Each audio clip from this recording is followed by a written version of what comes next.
আসসালামু আলাইকুম। এটা একটা বেগুন গাছ গ্রাফটিং করা।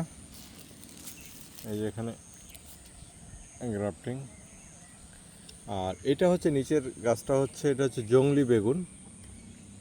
এটা এক ধরনের এই যে দেখেন ছোট ছোট কাঁটাযুক্ত এই গাছটাতে গ্রাফটিং করা।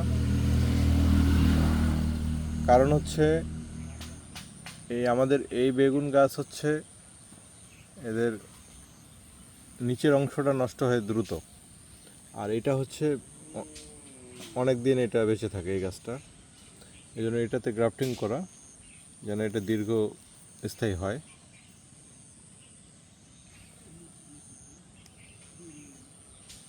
ফুল চলে আসছে অলরেডি।